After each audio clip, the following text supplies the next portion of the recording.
Bueno, apreciadas y apreciados colegas, es para mí un placer pues dirigir este seminario. Muchos ya pues me conocéis, soy Félix García, soy catedrático de cirugía de la Universidad Autónoma de Barcelona y pues ya hace años que promocionamos unos estudios de posgrado eh, dirigidos, pues en principio, a la cirugía, por mi parte, pero también hice una amalgama de los profesores y profesoras del Departamento de Medicina y Cirugía Animal, pues para explicar un poco lo que hacemos y con ello, pues marcamos este máster que ahora os voy a presentar. No hablaré de él ahora de momento porque ya pues no quiero cansaros y vamos a empezar con las charlas que os he preparado y así luego pues sí que os haré una breve reseña de lo que es el máster, bueno, de lo que llevamos realizando hace años, que nos sentimos orgullosos y que bueno, a pesar de hacerlo tantos años, máster en clínica, pues vamos renovando tanto profesores como profesoras, como también, pues lógicamente, los contenidos, ¿no? Ya que, bueno, van saliendo cosas nuevas y lo que no podemos hacer es tener unas grabaciones aquí en la lata, ¿verdad? E irlas soltando conforme se acerca el máster.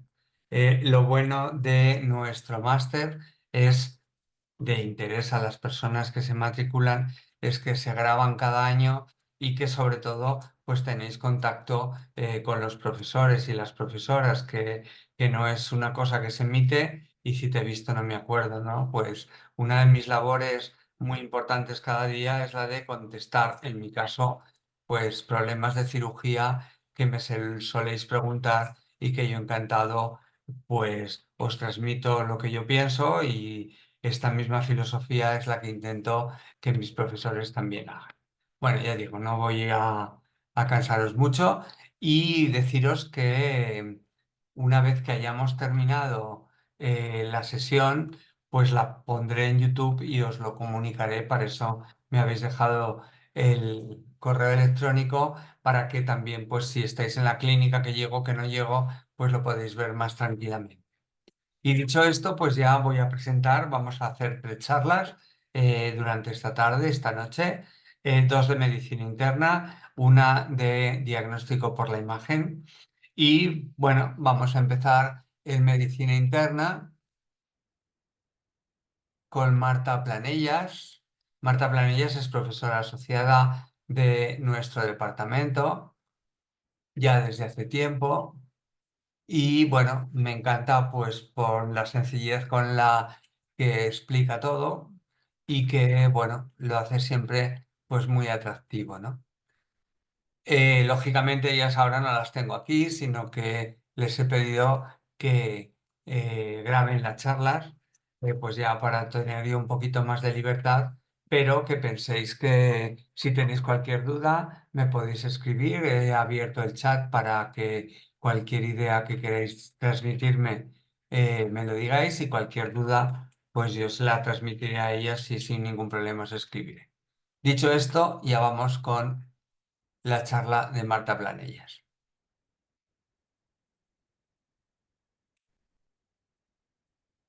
Hola, buenas a todos. Me llamo Marta Planellas y voy a presentaros un caso clínico como ejemplo de lo que solemos trabajar en el máster de medicina en pequeños animales de la Universidad Autónoma.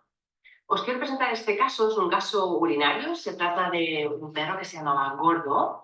Es un American Staffordshire que tenía 12 años. Tenía cierta debilidad del tercio posterior por la edad, cierta artrosis, pero el motivo de consulta fue que últimamente bebía más agua de lo normal y que de repente le costaba orinar y hasta ese día que había llegado a no poder orinar. Entonces, este era el motivo de consulta. Se realiza un examen físico, valoramos su estado general, es bastante normal, no detectamos prostatomegalia en el tracto rectal, pero sí que notamos que tiene un globo vesical. En ese momento ya le hacemos una muy básica analítica para ver si realmente esta posible obstrucción urinaria está ya dañando al riñón o no. Y en esta analítica sí que observamos una cierta azotemia. En ese momento decidimos investigar con pruebas de imagen si existen urolitos o algún otro problema que provoque obstrucción, y en la radiografía podemos observar que hay urolitos dentro de la vejiga y también en la uretra. Se procede a realizar una analítica de orina donde observamos una densidad de orina baja, lo que nos confirma que realmente este paciente estaba padeciendo también poliuria polidipsia, una leve proteinuria, y en el sedimento vemos células y algún cristal de oxalato cálcico. En el sedimento urinario no observamos bacterias y bueno, estamos ante un perro que ha padecido una obstrucción urinaria y que su orina muestra cristales de oxalato cálcico. En ese momento le sondamos para liberar el globo vesical, podemos sondarlo sin problemas, aunque observamos un urolito que está en la uretra. Y tenemos este paciente con varios urolitos de posiblemente oxalato cálcico. En este momento decidimos ampliar un poco más la analítica, primero porque es un perro geriátrico y segundo porque probablemente habrá que entrarlo a quirófano, y por tercero, muy importante, porque estamos ante cálculos que posiblemente son de oxalato cálcico, tenemos que investigar si existe alguna alteración del calcio. En este momento detectamos una hipercalcemia que confirmamos mediante calcio iónico, y entonces como problemas del paciente definimos hipercalcemia, urolitiasis, leve azotemia y la poliuria polidipsia. Ante estos problemas hacemos nuestro diagnóstico diferencial principalmente de la hipercalcemia. Y lo que incluimos en el diferencial es un hiperparatiroidismo primario, menos frecuente un hiperparatiroidismo secundario podría también ser el problema, debido a una enfermedad renal crónica o a un déficit nutricional de calcio en la dieta, pero este paciente tomaba una dieta muy equilibrada. Por otro lado, podríamos tener una hipercalcemia debido a malignidad, es un perro viejo, puede tener un linfoma, algún carcinoma de sacos anales, mielomas. Menos común en este caso una intoxicación por vitamina D, porque no tenía historia de esto, un hipoadrenocorticismo, aunque suele dar una hipercalcemia menos grave, y luego enfermedades granulomatosas que también puede dar cierta hipercalcemia. En el caso de gordo, pues decidimos hacer radiografías y ecografías de abdomen. En el abdomen lo único que observamos son los urolitos vesicales con cierta mineralización renal, pero no detectamos otros tipos de tumores. Las radiografías de tórax no nos muestran ninguna linfadenomegalia ni tumor en pulmón. Y proponemos realizar una ecografía de la zona cervical, donde sí que se observa una glándula paratiroides derecha más aumentada de lo normal. En este caso, con todas estas pruebas, tenemos una alta sospecha de que este paciente presenta un hiperparatiroidismo primario. Realizamos una citología de la glándula paratiroides, pero no tenemos un diagnóstico definitivo de si estamos ante un adenoma o un carcinoma.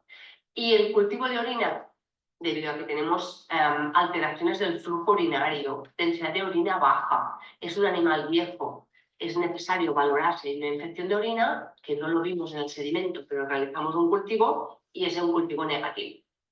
En este caso valoramos la opción quirúrgica tanto de retirar los urolitos como de retirar el tumor de la glándula paratiroides, y así procedemos. Se realizó una cistotomía y una extirpación de las glándulas paratiroides derecha.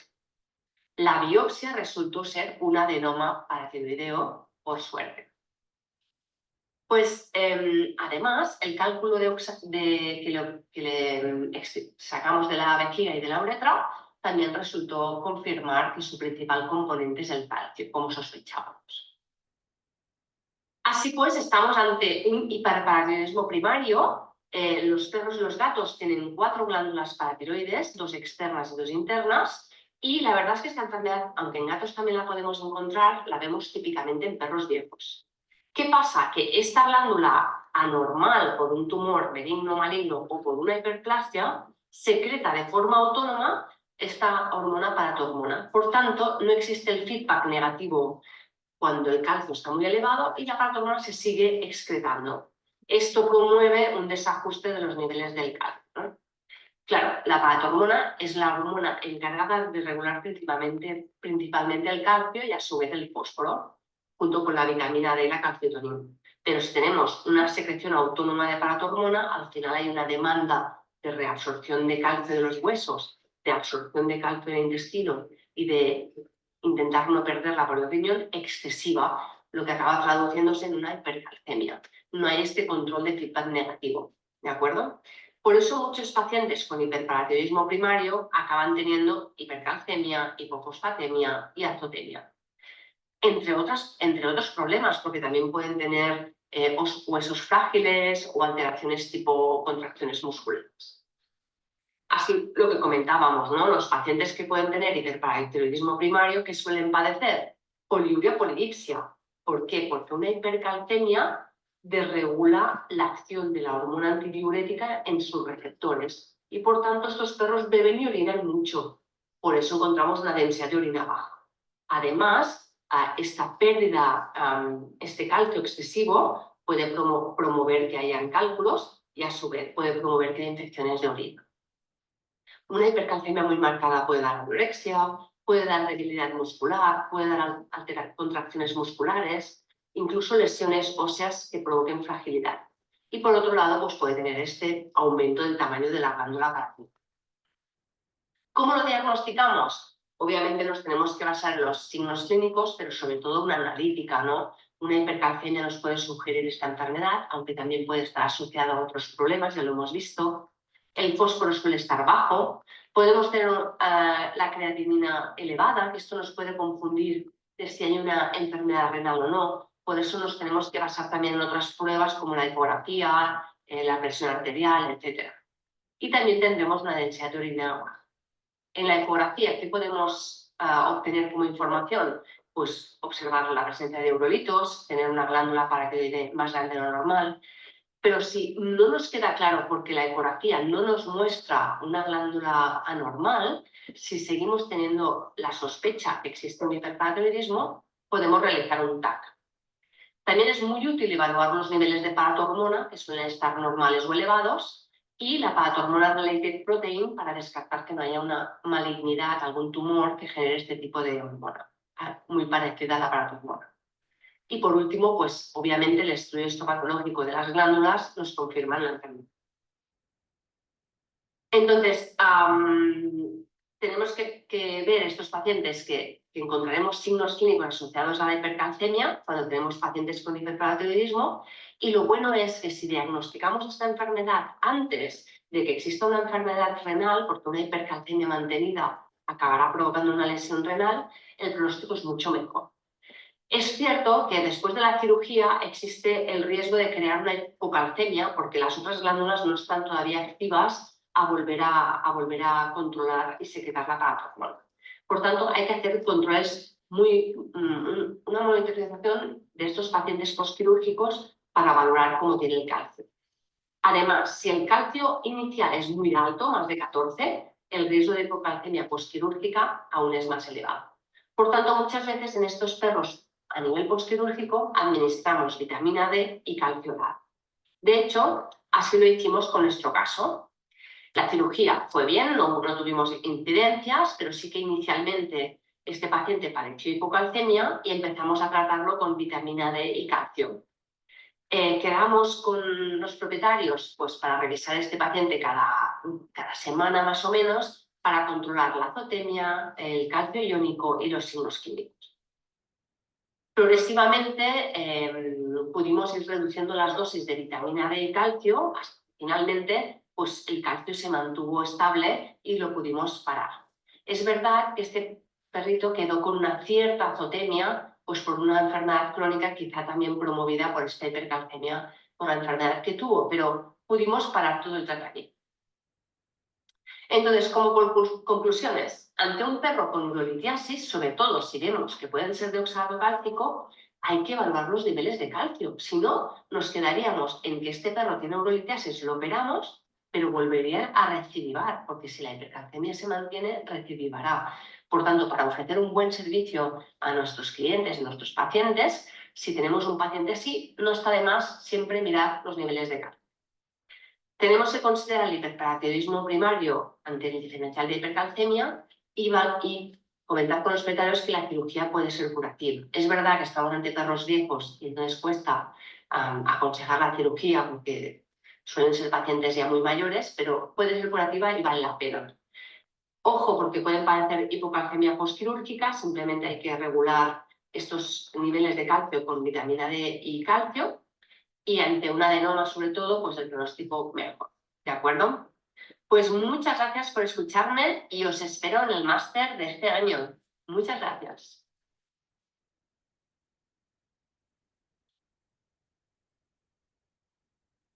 Bueno, gracias a Marta Planellas. Siempre es un placer escucharla y bueno, adivinad quién hizo la cirugía. Siempre la cirugía de tiroides pues tiene su gracia, ¿verdad? Y más pues encontrar la paratiroides. Si operamos un tumor de tiroides, por suerte suele ser unilateral y tenemos el otro tiroides en condiciones, ¿no? Con lo cual nos podemos llevar tranquilamente tiroides y paratiroides globalmente si no distingues las paratiroides. Pero en algunos casos, pues sobre todo si es un adenoma, podemos hacer sacar solo esa glándula paratiroidea, respetando el resto del parénquima. Ya digo, el perrito, por suerte, pues tiene otra glándula tiroidea con dos paratiroides y la cosa, pues es bastante asequible de cara a la cirugía. Bueno, hay que ir con cuidado porque, lógicamente, el tiroides está rodeado por vasos muy importantes, como son la carótida está ya cerca, las tiroideas craneal y caudal, pero esas, si solo hacemos paratiroides no hay problema, aunque si hacemos tiroides habrá que pillarlas las dos. Y luego también, pues ahí tenemos el nervio laríngeo recurrente, que puede darnos problemas de laringe, ¿verdad? ¿Quién más tenemos? La yugular, pero normalmente queda más lateralizada y no hay que tocarla. Y quien nos sirve un poco de referencia si no palpamos el bulto es la tráquea, ¿no? Entonces siempre tendremos el tiroides derecho más adelante que el izquierdo. Bueno, esto no es meterme, es meterme donde no me llama porque para eso tenemos nuestros internistas que son maravillosos, como os digo, y que nos sacan muchos problemas de encima. Pero esta cirugía es muy agradable y, como digo, fácil, entre comillas, de realizar. Bueno, pues si me permitís ahora, vamos a hablar un poquito del máster. Sin duda, pues la medicina interna es la joya de la corona, aunque luego también, pues, intensivos y dermatología también tiene, pues, muchos adictos, ¿no? Eh, el máster tiene dos partes, una se desarrolla ahora en el mes de noviembre y la otra será después en el mes, a ver un momento, sí, se ve bien, sí.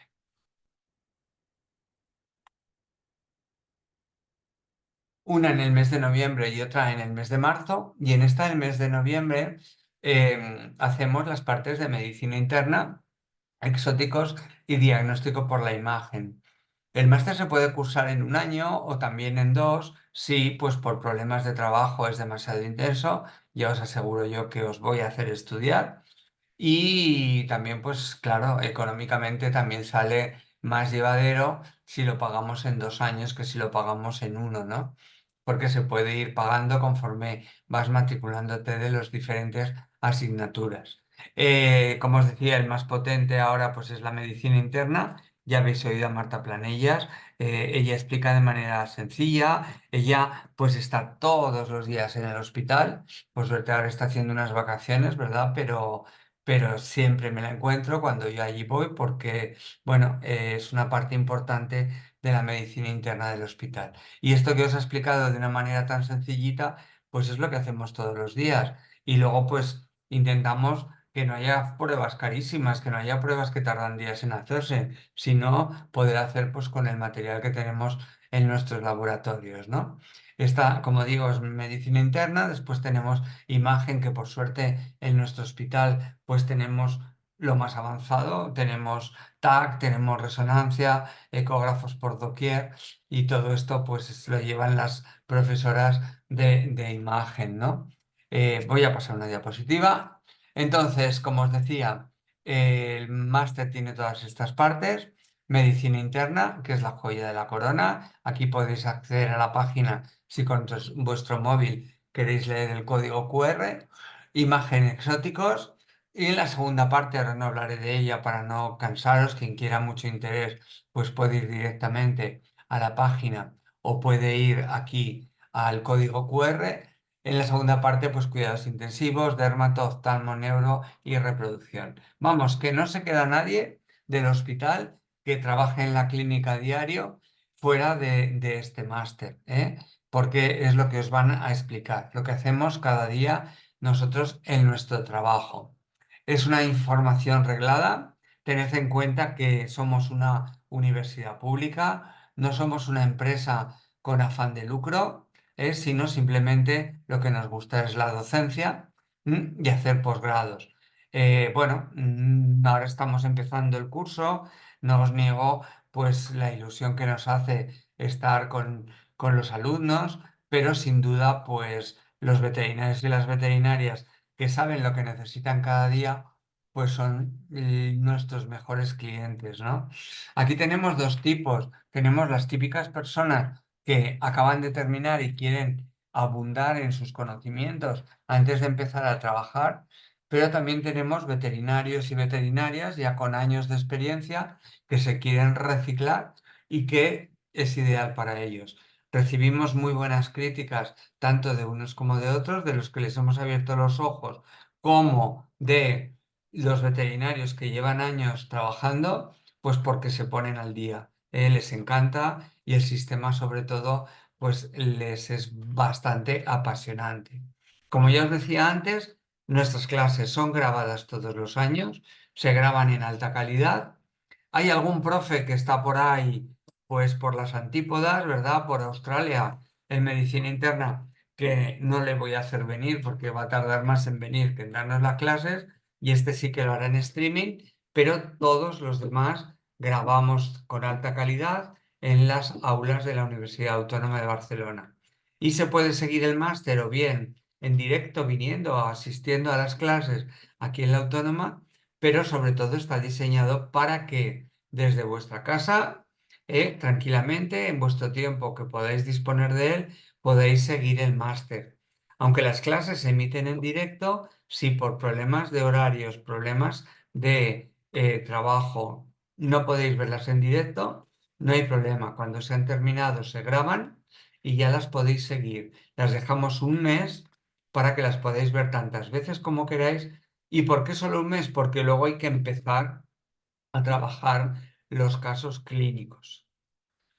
Esto ya lo he comentado un poquito. Los casos clínicos son casos reales, pues como el de Gordo que os acaba de explicar la doctora Marta Planellas. Y en el momento que se están produciendo las charlas, podéis hacer preguntas a un correo electrónico que os damos, para que las profesoras y profesores os contesten al final de la charla, o bien después pues podéis enviar a través de mí o bien directamente al profesor o profesora las dudas que os hayan podido surgir.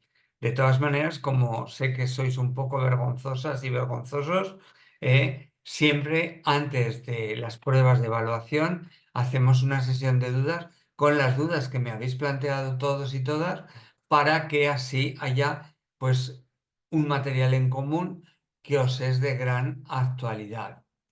Además de todo esto, tenemos artículos científicos. La Universidad Autónoma de Barcelona dispone de una biblioteca envidiable con todas las revistas de índice de impacto en el campo clínico y con todos los libros.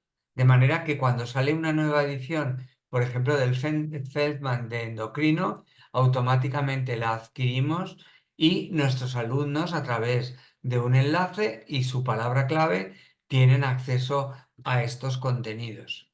Bueno, aquí os pongo un poco el resumen, ¿no? De cómo son la calidad de las charlas, pues hablando de casos concretos, este pues sería una lesmania del doctor Xavi Roura.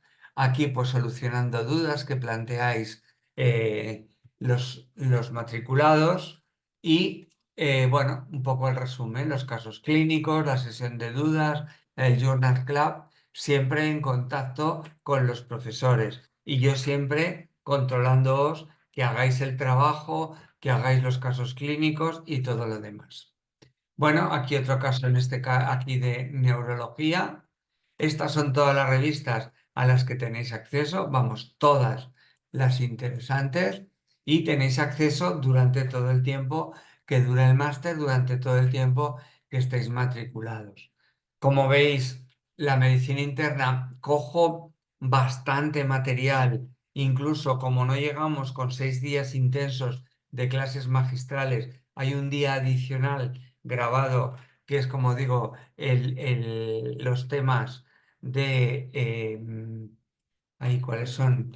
Eh, los temas, sí, perdón, de patología, los temas de hígado del doctor Ferran Valls, que está trabajando en Australia, diplomado europeo, y es, pues como digo, además de las 6 días intensos de clase. Como veis, repasamos por completo toda la patología, incluso las implicaciones entre la urología, como os explicaba Marta Planellas, con la endocrina. No se queda nada sin impartir.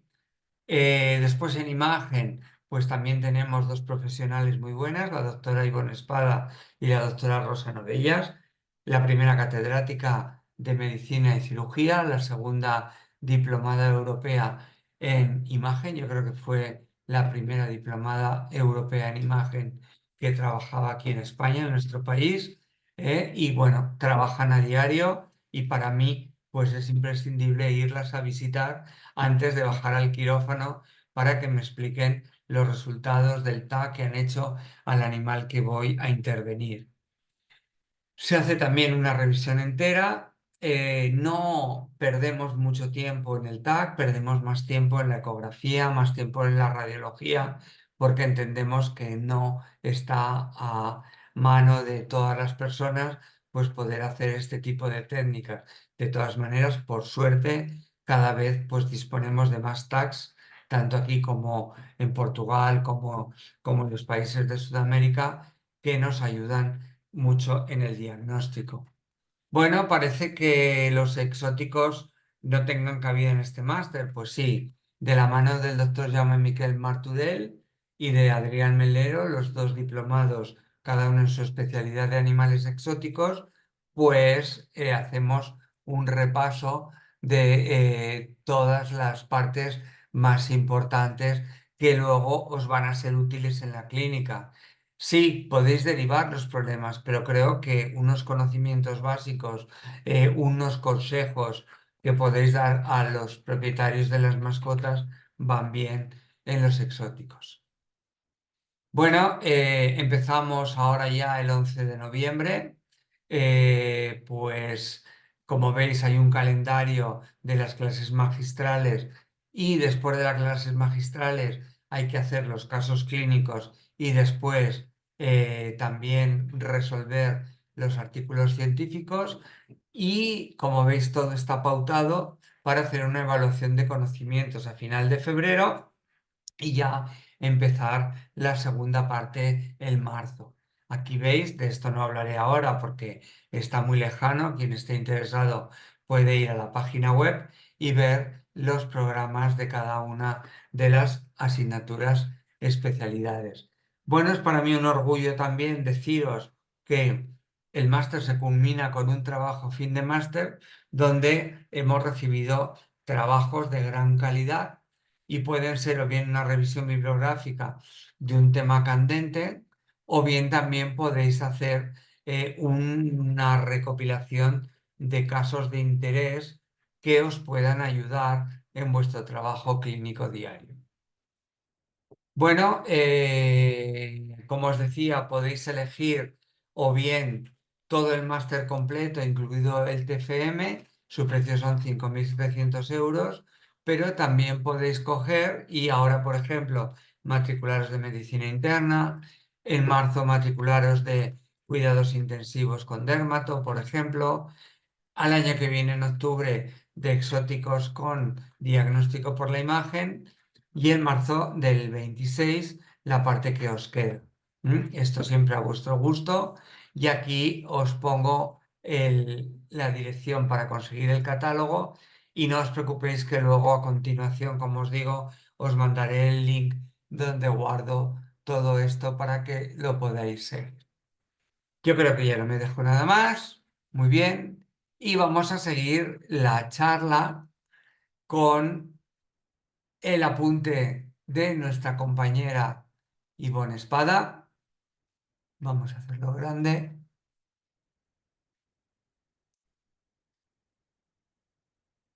Espero que os esté gustando el desarrollo de la sesión. Y vamos ya a poner a Ivonne. Responsable del Servicio de Diagnóstico por Imagen del Hospital Clínico Veterinario y también catedrática de Universidad de la Facultad de Veterinaria en el Departamento de Medicina y Cirugía Animal de la propia Universidad Autónoma de Barcelona. Bueno, una vez hechas las presentaciones, lo que más me interesa es que veáis un poco cómo tratamos de presentaros la docencia en el máster en clínica de pequeños animales en el bloque de diagnóstico por imagen. Os voy a presentar uno de los casos clínicos que hemos tenido este verano, que creo que es bonito, que es interesante, sobre todo para trabajarlo desde el punto de vista de decir, ¿qué es lo que me interesa más? ¿Una radiografía? ¿Una ecografía? ¿Una técnica de imagen avanzada? ¿Qué pasa? ¿Que con cosas más básicas no podemos llegar al diagnóstico? Ya veréis cómo sí. Hay muchísimas cosas a hacer y mucha información a aportar. Bueno, entremos un poco ya en lo que es el caso en sí. Splinty es un perro cruzado de tamaño mediano. Es un macho castrado de 15 años, bastante mayor ya, y que se presenta al Hospital Clínico Veterinario y es atendido por el servicio de urgencias porque veían que el perro últimamente estaba más apático, presentaba hiporexia crónica y estaba pues bastante desmejorado. Entonces el servicio de urgencias o de medicina interna muchas veces lo primero que hace después de una buena exploración, por supuesto, un examen físico completo, mira a ver si se estabiliza, si es necesario estabilizar o no al paciente y entonces empieza con las pruebas de diagnóstico por imagen a ver si podemos aportar alguna información a este cuadro. Entonces al servicio nos remitieron las radiografías que realizaron a Splindy. Como parecía que todo era un problema también localizado, el perro tenía hiporexia, a la palpación también se le palpó pues, una masa o aparentemente una masa abdominal, se le realizaron radiografías de abdomen.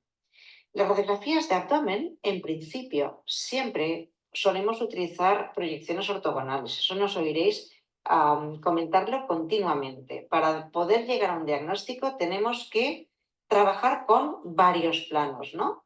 Al menos intentamos hacer una proyección lateral derecha o lateral izquierda, en este caso es una lateral izquierda, y también una ventrodorsal. A ver,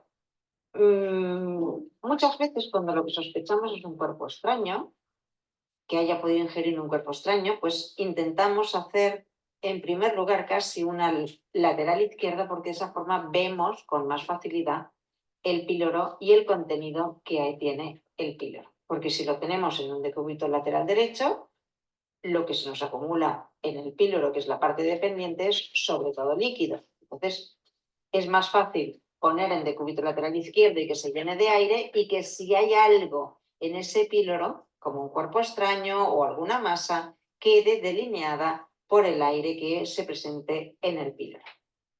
Bueno, pues dicho esto, vemos que tenemos dos proyecciones de un abdomen, un animal que está en una condición corporal un poco bajita, si os fijáis en aquí, estos son unos pliegues cutáneos, este animal está bastante delgado, si os fijáis también en la capa de grasa corporal no tiene mucha grasa, las apófisis espinosas, bueno, están marcadas, tiene todavía un poquito de grasita, pero si os fijáis también en todo este abdomen, la cantidad de grasa que hay es un poco baja. Bueno, pero lo que sí veis es algo, ¿verdad? Veis claramente que tenemos una estructura tubular con un contenido de opacidad tejido blando mineral, sobre todo esta parte está con un aspecto bastante mineral. Y entonces decimos, bueno, parece una asa intestinal, vamos a ver, por la dimensión podríamos pensar que se tratase de colon y lo primero que tenemos que hacer es ver dónde está ese colon. Si nos fijamos, recordando un poco la anatomía, que también la iremos viendo, siempre intentamos dar unas bases anatómicas de recordatoria, si nos fijamos claramente, perdonad que esto ha saltado, tenemos, ya sabéis qué vamos a hacer seguidamente, tenemos aquí un colon descendente con un recto que está lleno de aire y que de hecho, si os fijamos, está desplazado dorsalmente por esta estructura. Entonces, esta estructura, por su posición y porque no se identifica con colon, tenemos que pensar que es un asa de intestino delgado. Un asa de intestino delgado con un contenido muy mineral, muy reseco, y que nos está diciendo que aquí posiblemente hay una obstrucción, al menos parcial, porque si os fijáis, no está distendido. Sí que tenemos un poco de gas en el estómago y el resto de intestino delgado también está desplazado dorsalmente, igual que el colon. Si nos fijamos en la ventrodorsal, vemos que tenemos también el estómago desplazado cranealmente y en cambio que la gran mayoría del paquete de intestino delgado lo tenemos desplazado hacia la izquierda y parte hacia la derecha. Recordad que siempre nosotros colocamos al paciente o las imágenes de ese paciente de la misma forma para hacer cualquier estudio radiológico. En una lateral vamos a colocar al paciente con la cabeza hacia la izquierda y en una ventrodorsal el lado izquierdo del animal lo tenemos a la derecha de la imagen y en cambio el lado derecho del paciente lo tenemos a la izquierda de la imagen. Siempre vamos a utilizar esta misma regla. Y sea la proyección que sea ventrodorsal, sea dorsoventral, sea lateral derecha, sea lateral izquierda. Bueno, centrémonos en nuestro caso y vemos que tenemos esta estructura con esa opacidad mineral. Podemos fijar, y de hecho debemos fijarnos en qué más cosas podemos extraer de esta radiografía. Si os fijáis, tenemos unos crecimientos, unas proliferaciones de los cuerpos vertebrales en su aspecto ventral, en varias vértebras lumbares. Y si os fijáis, si contamos, tenemos 8, parece que aquí está la T13 y tenemos 1, 2, 3, 4, 5, 6, 7 y 8 vértebras lumbares, que esta es mucho más cortita. ¿Bien? Es un hallazgo, se trata, ya hemos dicho, de un macho, entonces de momento ya tenemos una información de que tenemos un asa aparentemente impactada, distendida. Podremos hablar de un hilio mecánico, veremos cuáles son los criterios para determinar qué es un hilio mecánico, con la distensión de ese asa intestinal y la altura de la cuerpo vertebral en la L5, veremos que hay unos valores normales, pero ya sin saberlo y sin empezar a explicar ya absolutamente toda la información que queremos, podemos ver, aunque sea de forma subjetiva, que aquí hay una gran distensión intestinal. ¿Cuál es el siguiente paso que vamos a realizar? Pues lo habéis visto, una ecografía. Cuando nosotros tenemos esta imagen de una posible obstrucción, de un posible cuerpo extraño, y que en este caso no sabemos por qué está esa asa intestinal obstruida, vamos a realizar una ecografía. Os he puesto algunos vídeos.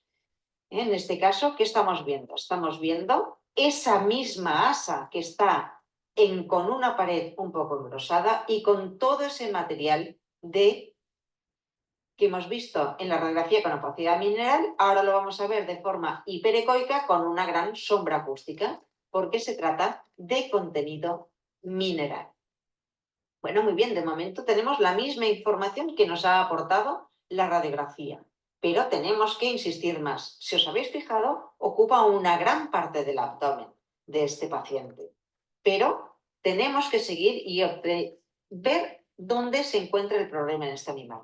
Y si seguimos, esta es la parte final de ese tramo, vemos que al final de este asa intestinal con todo ese contenido mineral, vemos que esa pared de repente está engrosada, ha perdido su estratificación por completo y en cambio tiene ya una luz mucho más delgadita y que evidentemente se corresponde con intestino delgado porque esta es un asa, que lo podéis ver en esta imagen estática, que se trata de una estratificación característica de intestinos, tiene la misma estratificación el intestino delgado que el intestino grueso, pero el intestino delgado es más grueso. O sea, confirmamos que estamos ante una asa de intestino delgado muy distendida que aparentemente tiene un crecimiento concéntrico de toda la pared con una pérdida de estratificación normal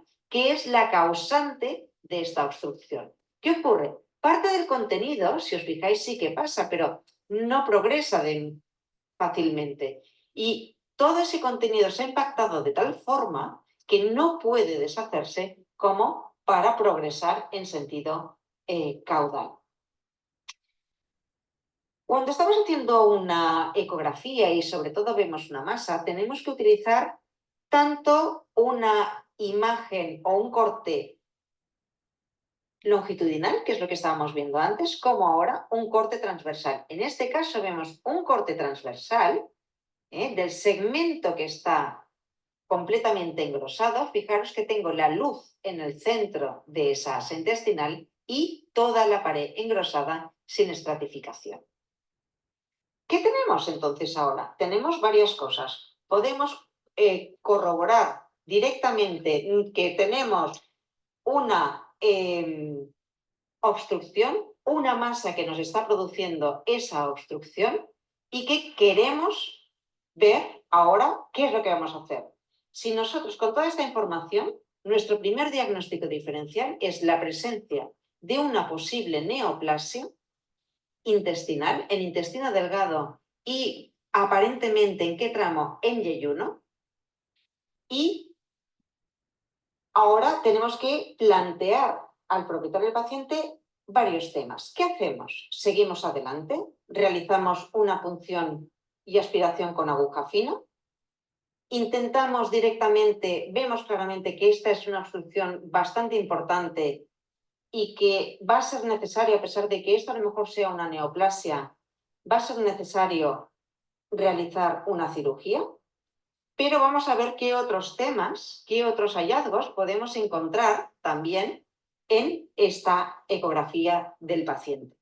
Tenemos también, fijaros aquí, una imagen de colon con una pared de un grosor finito, una misma estratificación que se corresponde con el colon, con un contenido similar, porque también tiene gas en este caso con heces, y también observamos la presencia de unos nódulos linfáticos bastante engrosados, a más de 1 centímetro, con un aspecto heterogéneo, con unas áreas anecoicas. Entonces vamos teniendo un poco más de información. No tenemos un asa intestinal con un contenido impactado, con unas linfadenopatías y una linfadenopatía heterogénea.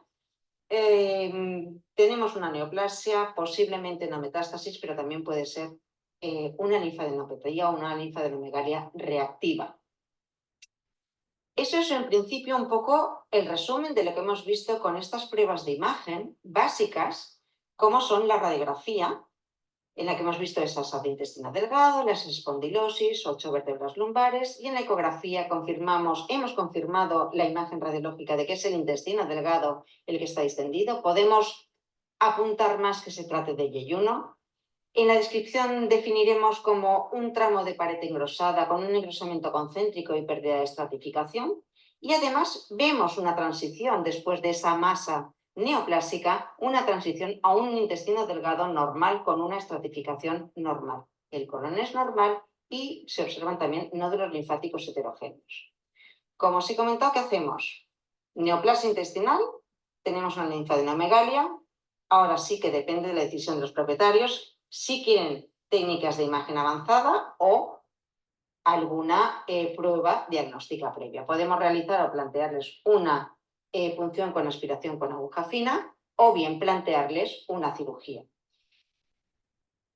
Estamos ante un paciente de 15 años y siempre hay que respetar con importancia un poco todas las decisiones de los propietarios. En este caso, sorprendentemente quisieran avanzar y intentar una cirugía y entonces sí que realizamos unas técnicas de imagen avanzada, sobre todo para aportar mayor información a la hora de la cirugía y que si el cirujano, además de solucionar o de realizar una enterectomía, tiene que extraer o que tomar biopsias de algún otro órgano, al menos aportarle el máximo de información.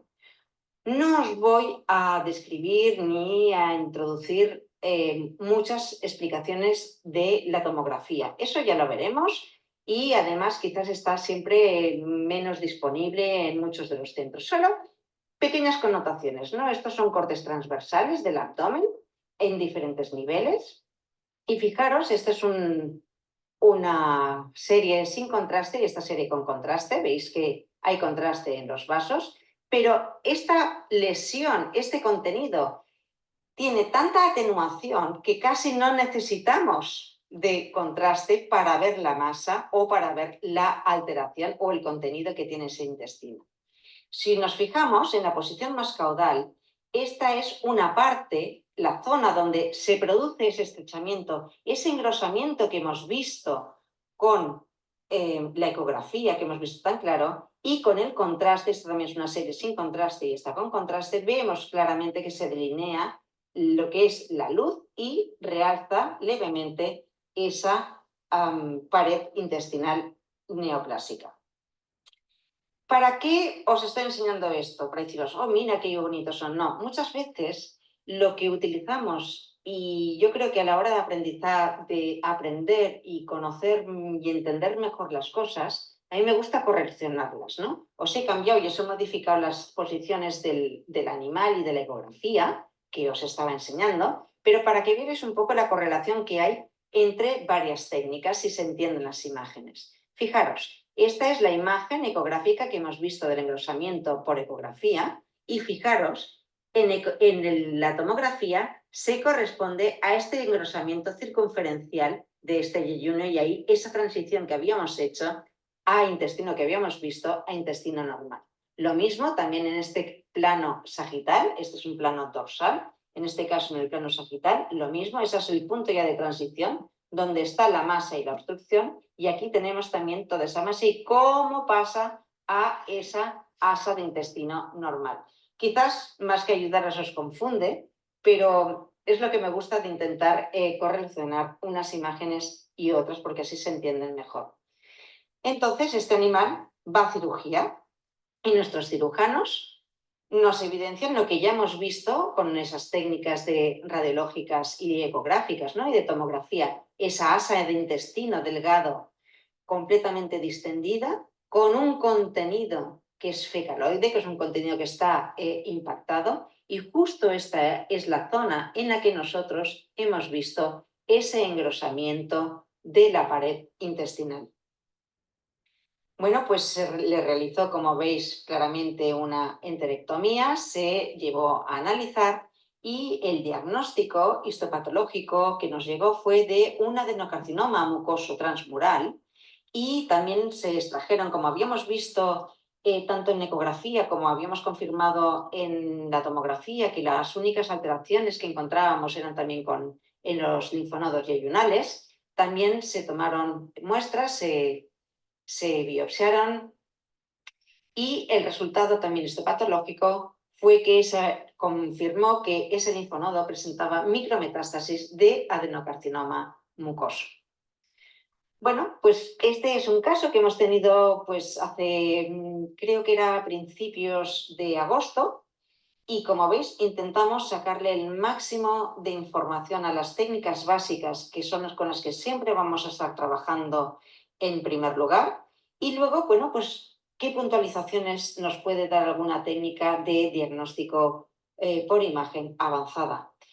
Espero que esta presentación que he hecho así breve, con alguna pequeña interrupción o alguna pequeña error al pasar a una diapositiva, lo extraigáis y saquéis lo bonito que es poder trabajar con pacientes, con imágenes, con casos reales, y que los trabajamos desde el punto de vista de medicina interna, de diagnóstico por imagen, y continuamos siempre progresando y sobre todo con el afán de enseñaros el máximo posible en este caso, en el máster en clínica de pequeños animales. Venga, que os esperamos y creo que no os va a decepcionar en absoluto. Un saludo. Bueno, gracias a la doctora Ivor Espada. Bueno, siempre la imagen es apasionante y como os decía en el chat, pues es imprescindible para cualquier cosa y yo no me voy a mi quirófano abajo al sótano sin antes pasar por el despacho de imagen y Rosa o Ivonne o sus ayudantes, pues siempre repasamos o bien la ecografía o bien el TAC antes de meternos sin saber dónde nos vamos a meter. Muy bien, bueno, pues ya para terminar tenemos una tercera charla. En este caso, pues también va a ser de medicina interna. En concreto, pues va a ser de endocrinología también. Y nos la va a dar María López.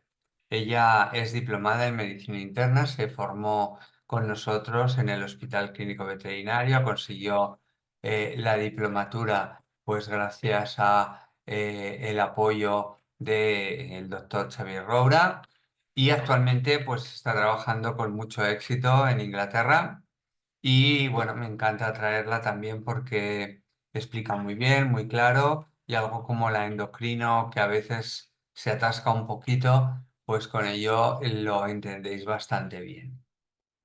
Tengo a alguien que me ha levantado la mano. No sé si hay algún problema. Si quieres, puedes escribir en el chat lo que quieras comentarme. Y ya vamos a pasar a la charla de nuestra compañera María López. A ver, que no meta la pata, que me la he preparado en PowerPoint. Hola a todos, soy María Cristina López, soy diplomada en medicina interna, trabajo en el Reino Unido en Private Veterinary Referrals y os quiero presentar hoy un caso clínico. Hola a todos, soy María Cristina López, soy diplomada en medicina interna, trabajo en el Reino Unido en Private Veterinary Referrals y os quiero presentar hoy un caso clínico. Os quiero hablar de Mini. Mini es una Shih Tzu, es una hembra esterilizada de 7 años que vino a consulta porque desde febrero de este año presentaba poliuria, polidipsia y polifagia. Posteriormente desarrolló también una alopecia troncal simétrica y comedones, sobre todo en la zona dorsal.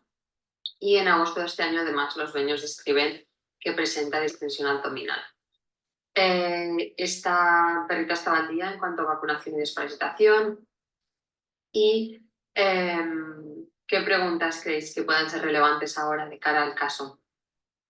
Pues bien, una de las cosas importantes a preguntar sería, ¿han habido tratamientos previos? En este caso, había tomado corticosteroides orales hasta julio de 2024. La dosis había sido variable, habían dado periodos breves de tratamiento con corticosteroides, que al disminuir la dosis volvían a incrementarla, porque sobre todo lo que describían era un prurito. Además de eso, es importante valorar la cantidad de agua que está ingiriendo, porque al final puede ser muy subjetivo cuando un propietario describe que está bebiendo más. Y en este caso, tras la cuantificación, bebía 1 litro diario, que por su peso equivalía a 147 mililitros por kilo. Por encima de 90-100 ya podemos decir que tenemos polidipsia. En este caso no habían signos gastrointestinales. Y en cuanto a la dieta, estaba tomando un pienso seco para adultos, en este caso grain free, porque había tenido un episodio previo de heces más. Bien, una vez estamos aquí, vamos a ver cuál era el examen físico. Aquí tenemos a Mini. Vemos que tiene una condición corporal superior, en este caso sobre 9. En la imagen no podéis verlo detenidamente, pero tenemos una alopecia troncal simétrica, sobre todo en la zona del pecho y en la zona dorsal, es donde se veía más específicamente. Además, también se observó hipotricosis, teníamos pelo más corto, además como más aceitoso cuando a la palpación. Vemos también una distensión abdominal, que en la imagen sí que se puede apreciar bien, sin presencia de ola ascítica en la palpación, y además presentaba una atrofia muscular leve. Otra de las alteraciones que describía era prurito en las extremidades. Aquí os pongo una imagen más detallada donde podéis ver esa distensión abdominal. Bien, si vamos a la lista de problemas que presenta este caso, tendríamos principalmente la poliuria polidipsia como de los más importantes, junto con distensión abdominal y polifagia. Además tenemos esta alopecia troncal simétrica con la hipotricosis y una atrofia muscular leve con una alta conducción corporal. Bien, si queremos de todos ellos coger los que puedan ser más relevantes, por un lado podemos tener la poliuria polidipsia junto a la polifagia, así como la distensión abdominal. La alopecia bilateral simétrica nos tiene que hacer pensar en zona troncal en un problema endocrino principalmente.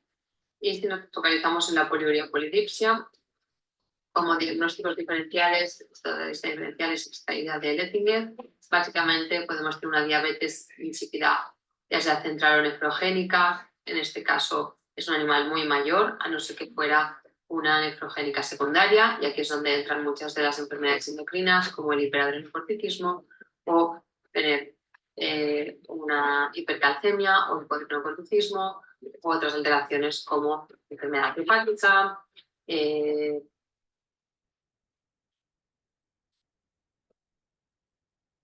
Focalizamos en la poliuria polidipsia. Como diagnósticos diferenciales, esta idea de Lettinger, básicamente podemos tener una diabetes insípida, ya sea central o nefrogénica. En este caso es un animal muy mayor, a no ser que fuera una nefrogénica secundaria, y aquí es donde entran muchas de las enfermedades endocrinas, como el hiperadrenocorticismo o tener una hipercalcemia o hipodrenocorticismo, u otras alteraciones como enfermedad hepática, hipertiroidismo, iometra, pielonefritis, presencia de hipocalemia, eritrocitosis, hiperaldosteronismo, leptospirosis o algunos fármacos que puedan haber afectado. Recordemos que esta perrita había tomado corticosteroides hasta hace 2 meses respecto al momento de la consulta. También podemos tener por un gradiente osmótico la poliuria polidipsia, como principalmente la diabetes mellitus o un síndrome de Fanconi o una glucosuria renal primaria, como más relevantes, o por una disminución de la tonicidad medular debido a un washout renal o una dieta baja en sal o en proteínas. En cuanto a la polifagia, bien, la polifagia, no sé si llegáis a verlo bien, pero básicamente podemos tener por un problema en el sistema nervioso central, una lesión, que en este caso no había ninguna historia, por asociado a la medicación, que en este caso habíamos tenido los corticosteroides. No obstante, a pesar de tener el tratamiento con los corticosteroides, los dueños mantenían que los signos clínicos no habían mejorado, o por una situación fisiológica, como puede ser una gestación, en este caso es una perra que está castrada, o asociado por un incremento del metabolismo, como podría ser hipertiroidismo o acromegalia. Bien, por último, en cuanto a las pruebas más importantes, también tenemos la presencia de distensión abdominal, que en este caso puede estar asociado a un aumento de la grasa, o puede ser asociado a obesidad o asociado a hiperadrenocorticismo, por la presencia de fluido, que en este caso no se observó olastítica, aunque si hay una cantidad leve de fluido puede pasar desapercibida a palpación.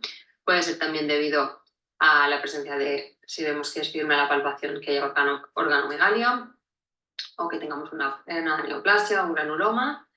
También puede ser asociado a que tengamos comida en el gastrointestinal y por lo tanto veamos esta distensión abdominal, o debido a la presencia de gas en el abdomen, también podría ser otra de las causas. Y ahora bien, una vez hemos hecho un breve repaso por todos los diferenciales junto con los principales problemas, lo que tendríamos que pensar es cuál sería, por orden de preferencia, nuestros primeros diferenciales. En este caso, la presencia de poliuria, polidipsia, polifagia, junto con esta alopecia, nos tiene que hacer pensar en problemas endocrinos. En este caso, podría ser que tuviéramos un hiperadrenocorticismo o podría ser que tuviéramos un hipotiroidismo o también la presencia de diabetes, pero entonces en ese caso los problemas cutáneos tendrían que estar asociados a otra patología. Y la pregunta que os hago ahora es: ¿qué pruebas querríais realizar para continuar con el diagnóstico? Bien, si continuamos en cuanto a las pruebas realizadas, empezamos realizando un hemograma. En este caso no había leucograma de estrés, pero sí que presentaba una trombocitosis leve. En cuanto a la bioquímica, observamos un aumento de la fosfatasa alcalina, leve, pero había un leve aumento, junto con hipercolesterolemia marcada. También realizamos un urianálisis muy importante, en muchos de los casos y en este caso en concreto presentando poliuria polidipsia. La densidad de orina era de 1018, por lo tanto tenemos una orina que está hiperstenúrica, pero es cierto que es una densidad baja. Y además presentaba proteinuria con una proteinuria severa de 6,88. Además, ante una sospecha de un hiperadrenocorticismo, en un animal que tenemos también un sobrepeso, también decidimos realizar una medición de la presión arterial. En este caso tenía una medición con un resultado prehipertensivo, a partir de 160 sería hipertensivo. Bien, una vez habéis obtenido estos resultados, ¿qué es lo que estáis pensando? ¿Qué enfermedad os cuadraría? En este caso podemos descartar la diabetes, no tenemos ni glucosuria ni hiperglicemia. En cuanto al hipotiroidismo, es cierto que tenemos una hipercolesterolemia, pero no presenta anemia, pero podría ser que tuviéramos más de una patología. Podemos estar hablando de una enfermedad renal con proteinuria, pero es cierto que hay enfermedades como el hiperadrenocorticismo que nos pueden producir proteinuria prerrenal, por lo tanto seguimos sospechando de hiperadrenocorticismo, y en este caso las pruebas que decidieron realizarse fueron, por un lado, una ecografía abdominal para valorar si habían cambios en las glándulas adrenales. En este caso no hubieron cambios en las glándulas adrenales, presentaban una morfología normal. Y además se realizó inicialmente una T4 total y una TSH, dado que queríamos descartar que el hipotiroidismo no estuviera siendo uno de los problemas que estuviera produciendo los signos clínicos en combinación con otra enfermedad. En este caso, la T4 total está normal, con una TSH normal, por lo tanto podemos descartar el hipotiroidismo en este caso. Bien, la pregunta ahora es: ¿seguimos sospechando de hiperadrenocorticismo? Porque en este caso las glándulas adrenales son normales. Bien, es importante saber que el 25% de los perros que tienen un hiperadrenocorticismo pituitario dependiente pueden tener una imagen ecográfica normal. Por lo tanto, la pregunta es: ¿continuaríais haciendo pruebas para confirmar la presencia de hiperadrenocorticismo? Y en ese caso, ¿cuál haríais? Aquí os traigo varias opciones. Podemos realizar un ratio cortisol creatinina en orina, o podríamos realizar una estimulación con ACTH o un test de supresión a dosis bajas con dexametasona. ¿Cuál es el test que realizaríais ahora en este caso? Bien, en cuanto a las tres pruebas, pues queréis un poco más de pistas. el ratio cortisol-creatinina tiene una sensibilidad alta, de 75 al 100%, pero la especificidad es muy baja. Por lo tanto, en este caso que tenemos una alta sospecha clínica y lo queremos confirmar, con una especificidad tan baja, no nos aportaría, deberíamos hacer otro test para igualmente confirmarlo. Por lo tanto, en este caso no creo que sea el más indicado. Pero ahora bien, entre la estimulación con ACTH, que tiene una sensibilidad del 80-83% y una especificidad del 59 al 93%, y la supresión con dexametasona, que tiene una sensibilidad del 85 al 100% y una especificidad un pelín más baja, ¿cuál de las dos pruebas realizaríais? Bien. En nuestro caso, la primera prueba que vamos a realizar va a ser una estimulación con ACTH. Y la pregunta quizás pueda ser, ¿por qué se elige esta prueba si tiene más sensibilidad la supresión con dexametasona? En este caso, si recordáis, este animal había sido tratado con corticosteroides, que en principio en los últimos 6-8 semanas no había ningún tratamiento, pero nos puede influir, podría ser un hiperadrenocorticismo iatrogénico. Por lo tanto, la única prueba que nos va a poder permitir diferenciar entre un iatrogénico o no iatrogénico es la estimulación con ACTH. La supresión con dexametasona no va a ser capaz. Por lo tanto, en este caso, primero se optó por una estimulación. Si vemos el resultado, el cortisol post está en 28, por lo tanto está muy elevado y sería compatible con hiperadrenocorticismo. En este caso, dado la historia previa con corticosteroides, dado que las adrenales eran normales, se optó por hacer una segunda prueba, en este caso una supresión con dexametasona, que nos confirmaba también la presencia de hiperadrenocorticismo. Bien, la pregunta que os haría ahora es, bien, una vez habéis llegado a este diagnóstico, ¿cuál sería el tratamiento? En este caso, optamos por tratamiento con trirostano a una dosis de 0,7 miligramos por kilo. En este caso, sospechamos que puede ser pituitario dependiente, aunque no hay cambios en las adrenales porque no hemos visto ninguna masa. Y por lo tanto, la dosis recomendada es de 0,5 miligramos por kilo y en su caso comenzamos a un comprimido cada 12 horas. Es importante que se administre con comida porque va a mejorar la absorción. No obstante, cabe decir que el 10% de los perros puede no responder al tratamiento con trirostano y debemos tenerlo presente. Y que a 2 años posteriormente al tratamiento tenemos un 15% de posibilidades de tener un episodio de hipocortisolismo y por lo tanto es importante que monitoricemos a estos animales. En este caso se recomendó, una vez iniciado el tratamiento con trirostano, comenzar realizando un score. El score está siguiendo unas guías de la LIFE, que es el grupo de endocrino, en el cual hacen una valoración de los signos clínicos que nos permite la monitorización y ver la respuesta al tratamiento.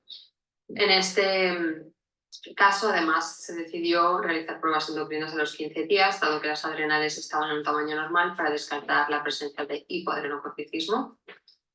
En este caso, el score os lo presento aquí, que lo podéis encontrar en la página web que tenéis detallada. El objetivo cuando iniciamos el tratamiento es obtener la puntuación más baja posible sin que tengamos un riesgo inaceptable de hipoadrenocorticismo. En este caso, en el seguimiento la puntuación era de 11, la puntuación previa que teníamos era de 15. Realizamos pruebas para descartar que no estamos realizando un hipoadrenocorticismo. Lo primero que tenemos que tener en cuenta es que los signos clínicos es lo que más nos va a marcar el riesgo de hipoadrenocorticismo y la respuesta al tratamiento. Es muy importante hacer el score. En este caso era un animal que no presentaba vómitos ni diarrea, por lo tanto podemos elegir que estaba clínicamente perfecto. Encima los dueños describían que habían mejorado parcialmente los signos clínicos de poliuria, polidipsia y la polifagia.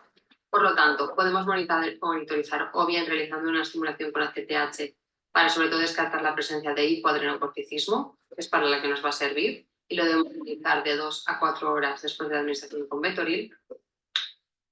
Pero en el caso de no presentar signos clínicos, lo que podemos realizar es este cuadro que os he puesto aquí a la derecha, que está extraído de Lettinger, que podemos hacer la valoración de los niveles de cortisol antes de administrar el trirostano o Betoril, y en función de los signos clínicos y de los niveles que hemos encontrado justo antes de administrar la medicación, podemos hacer un ajuste del tratamiento. En este caso, es muy importante que además realicemos una monitorización y tratamiento de tanto la hipertensión como la proteinuria. En este caso era prehipertensivo, se mantuvo así, pero la proteinuria se mantenía. Por lo tanto, iniciamos tratamiento para la proteinuria con dieta renal e IECAS para así mejorar la proteinuria, dado que a pesar del tratamiento con Betoril no estaba respondiendo. Como conclusiones en este caso clínico, quiero que os llevéis a casa que no hay una prueba perfecta para el diagnóstico de hiperadrenocorticismo.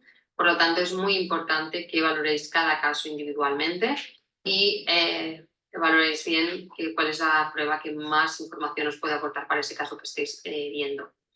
En cuanto al seguimiento, lo mejor que podéis realizar es valorar los signos clínicos y realizar este score que lo podéis encontrar en la página web, porque los niveles de cortisol fluctúan mucho a lo largo del día y por lo tanto no son una prueba exacta y nos puede inducir a realizar modificaciones innecesarias o equivocadas en el tratamiento con trilostano. Por último, es muy importante que cuando tengáis un caso con hiperadrenocorticismo, no solo os fijéis en el cortisol, sino que también abordéis otras comorbilidades como son la presencia de hipertensión y proteinuria en esta patología, porque sabemos que eso puede afectar a la esperanza de vida y que en casos con hiperadrenocorticismo, a pesar del tratamiento, no responden al 100% y por lo tanto debemos añadir otros tratamientos. Muchas gracias por vuestra atención. Como veis, a veces el pushing es difícil y nos puede costar llegar al diagnóstico, pero para eso tenemos que intentar utilizar todas las herramientas posibles y sobre todo utilizar el juicio clínico para realizar las pruebas más óptimas y que más información nos puedan dar. Muchas gracias por vuestra atención.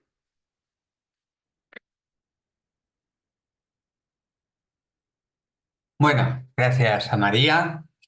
Bueno, con esto hemos terminado esta velada de medicina interna y también de diagnóstico por la imagen y únicamente pues ahora ya grabaré la sesión y os la pasaré por si la queréis ver más detenidamente.